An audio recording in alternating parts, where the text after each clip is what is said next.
320 kilómetros de caminos interiores y unos impresionantes 267 kilómetros de vías férreas internas, haciendo que esta instalación sea más grande que toda la ciudad de San Francisco. Solo durante la Segunda Guerra Mundial, su fuerza laboral produjo más de 1.000 millones de libras de TNT, suministrando casi el 60% de todo el esfuerzo bélico estadounidense, y probablemente debería señalar que esta sola instalación fue responsable de cargar casi 1.000 millones de bombas, minas terrestres y proyectiles de artillería, una magnitud que solo fue notada por el público en general después de que una explosión catastrófica dentro de los muros de concreto rompió ventanas hasta a 30 millas de distancia. Entonces, ¿cómo fue que un tranquilo terreno agrícola de Illinois se convirtió en una de las fábricas de municiones más grandes y mortales del mundo? ¿Y por qué ahora está totalmente abandonada? Quédate con nosotros para descubrirlo mientras exploramos el auge y la caída del arsenal de Joliet. Soy tu anfitrión, Ryan Sokash, y estás viendo It's History. De vuelta a nuestra historia, regresemos a 1939, cuando Europa se precipitaba hacia la Segunda Guerra Mundial. Y de regreso en casa, los planificadores militares en Washington se dieron cuenta de algo profundamente inquietante. Estados Unidos estaba totalmente despreparado. Básicamente, las autoridades se dieron cuenta de que si la nación era arrastrada a un conflicto global, el ejército no tenía suficientes fábricas para fabricar los explosivos de alto poder necesarios para proteger a la nación. Por eso, el Departamento de Artillería de Estados Unidos elaboró una lista de requisitos para un nuevo tipo de instalación de armas. Primero, tenía que estar situada lejos, tierra adentro, para evadir posibles ataques aéreos enemigos. También debía estar rodeada de suficiente terreno abierto y conectada directamente a las principales redes ferroviarias para poder mover cargas pesadas rápidamente a su destino. En otras palabras, el Medio Oeste era la elección obvia para albergar esta instalación. Jackson Township, Illinois, cumplía con todos esos requisitos. Sí, solo había un problema. La gente vivía ahí, aún así, la guerra era la prioridad. Así que a finales de 1940, el gobierno federal usó el derecho de expropiación para tomar un territorio de más de 36,000 acres. Con eso, más de 450 familias de agricultores, algunas cuyos antepasados habían arado esos campos desde la época de los pioneros del siglo XIX, recibieron cheques de indemnización obligatoria y órdenes de empacar y desalojar. Para el 1 de marzo de 1941, curiosamente, en medio de esta caótica apropiación de tierras, los agricultores desplazados lucharon por un punto específico, obligando al ejército a prometer que no perturbaría los históricos cementerios familiares. Como resultado, los equipos de construcción terminaron vertiendo concreto y colocando vías de tren pesadas alrededor de 6 históricos sitios de entierro de pioneros, dejándolos intactos justo en medio de una zona de guerra de alta seguridad. Con el terreno despejado, el ejército gastó más de 81 millones de dólares, una verdadera fortuna en ese entonces, para construir 2 instalaciones gemelas. En el lado este de la Ruta 53 de Illinois se encontraba la planta de municiones Elwood, una enorme instalación de carga, ensamblaje y empaque de 14,000 acres. Dentro de su perímetro, más de 800 edificios individuales estaban conectados por 80 millas de vías férreas internas. Aquí era donde los trabajadores vertían explosivos derretidos y volátiles en casquillos de acero vacíos, llenando de todo, desde minas antitanque hasta bombas aéreas de 500 libras en líneas transportadoras continuas. Y para almacenar los productos terminados, los ingenieros construyeron cientos de búnkeres de municiones tipo iglú de concreto reforzado cubiertos de tierra. Estos estaban dispersos a lo largo de amplias zonas de seguridad para asegurar que si uno detonaba, no provocara una reacción en cadena. En el lado oeste de la Ruta 53 se encontraba la planta de municiones de Kankakee, un extenso complejo químico de 22,000 acres dedicado exclusivamente a la fabricación de explosivos desde cero. dividido en distintas líneas de producción designadas como TNT-A, B y C. Kankakee contaba con enormes plantas de nitración de ladrillo, torres de recuperación de ácido y plantas de purificación, conectadas por más de 80 millas adicionales de vías dedicadas. Juntas, las instalaciones gemelas básicamente formaban una mega ciudad industrial autosuficiente, conectada por 166 millas de vías férreas y más de 200 millas de caminos pavimentados y de grava. Y todo esto estaba protegido por millas de cercas de malla ciclónica, torres de vigilancia y puntos de acceso controlados. Y en ese contexto, durante toda la guerra, las operaciones aquí serían, bueno, digamos que bastante movidas. Durante la Segunda Guerra Mundial, casi 10.000 trabajadores, casi el 30% de ellos mujeres, por cierto, trabajaban turnos rotativos de 12 horas las 24 horas del día. Y debido a que manejar ese volumen de explosivos de alto poder era tan peligroso, los protocolos de seguridad eran estrictos. Los trabajadores usaban calzado especializado que no producía chispas, entregaban todas las navajas, cerillos y objetos de acero en la entrada, y usaban herramientas de latón que no producían chispas para manejar la munición. Fuera de los edificios, los materiales se movían sobre vías de tren especialmente diseñadas con amplios márgenes de seguridad para mantener los recintos separados. Finalmente, al final de las líneas de ensamblaje estaban las áreas de despacho. Estos eran muelles de carga extensos, donde las municiones terminadas se empacaban en cajas de madera y luego se cargaban directamente en trenes de carga que esperaban. Así que en ese contexto, incluso con estas precauciones, el lugar fue escenario de una de las peores explosiones ocurridas en el país de la historia, el 5 de julio de 1942, a exactamente las 2:41 am. En el sector de carga, 68 trabajadores realizaban el entonces trabajo rutinario de empacar minas antitanque de presión pesadas en vagones de tren. Para dar contexto, cada mina estaba equipada con un carga de refuerzo de espoleta volátil. Este era un compuesto explosivo sensible diseñado para detonar la carga principal.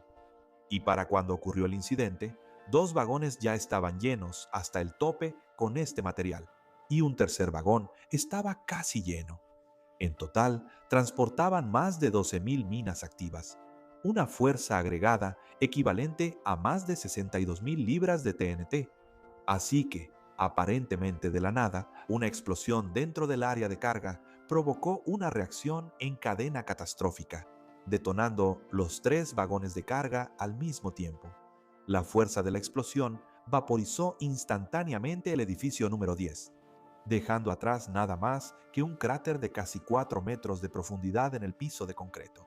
La onda expansiva rompió ventanas hasta a 50 kilómetros de distancia en lugares como Kankakee y Joliet, con residentes en Chicago y hasta la frontera con Wisconsin, a casi 160 kilómetros de distancia, relatando que sintieron como si fuera un gran terremoto. Al final, 48 personas perdieron la vida al instante, con 16 completamente vaporizadas hasta el punto de que solo se recuperaron sus joyas personales y carteras. Esto sigue siendo el desastre más mortal en una planta de municiones en la historia de Estados Unidos. Sin embargo, tan impactante y devastador como fue, el esfuerzo de guerra, bueno, no podía detenerse. En cuestión de días, los equipos disiparon el humo y despejaron el cráter. El edificio 10 fue reconstruido y las líneas de ensamblaje reanudaron la carga de proyectiles de artillería.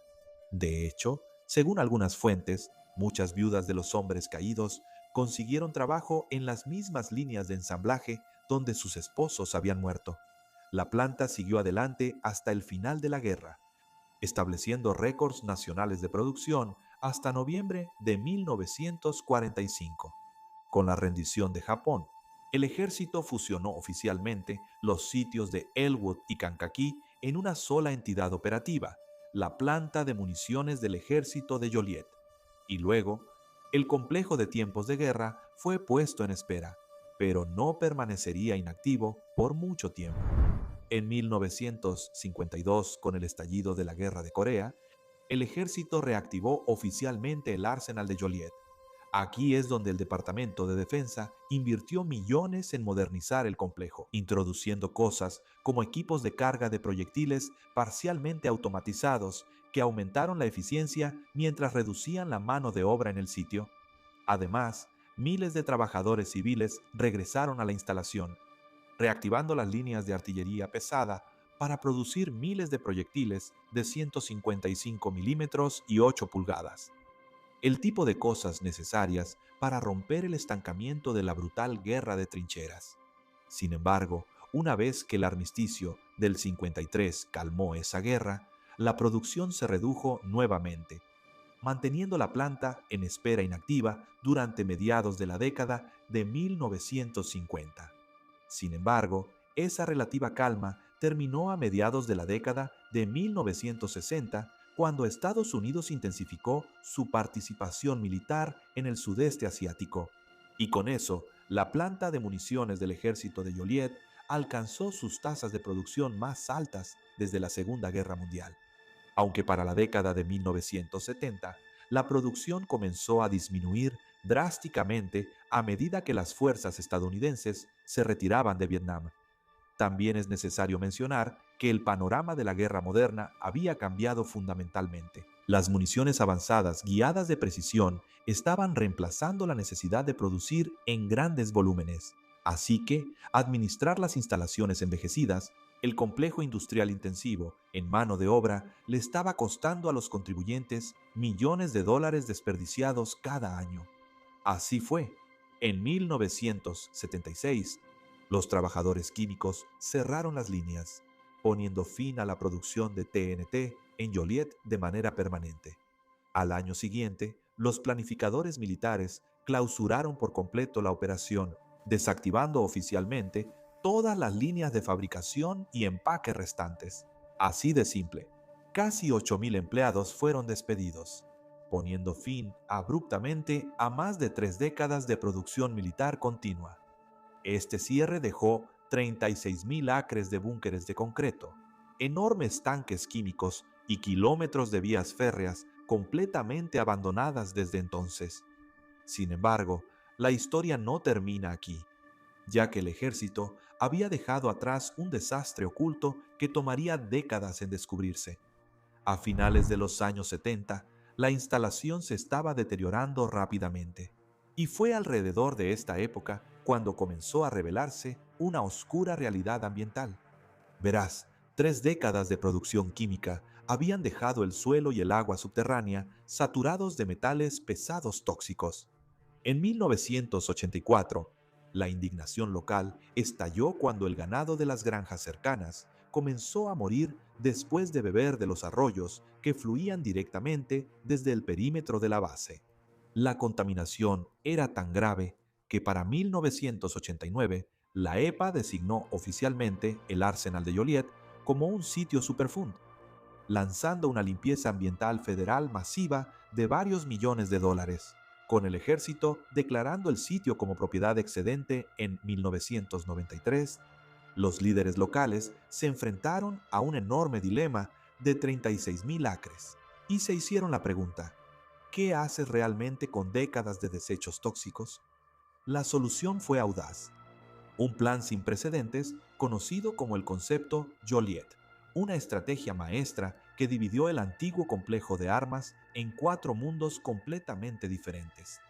En un sector, casi 1.000 acres se destinaron para crear el Cementerio Nacional Abraham Lincoln, dando a los veteranos locales un lugar de descanso final justo al lado de donde alguna vez fabricaron las armas de guerra.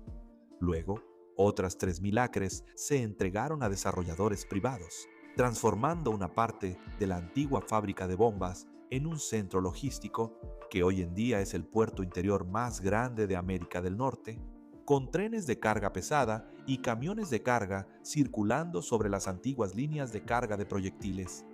Aparte de eso, la gran mayoría del terreno, más de 19.000 acres, tomó el giro más inesperado de todos.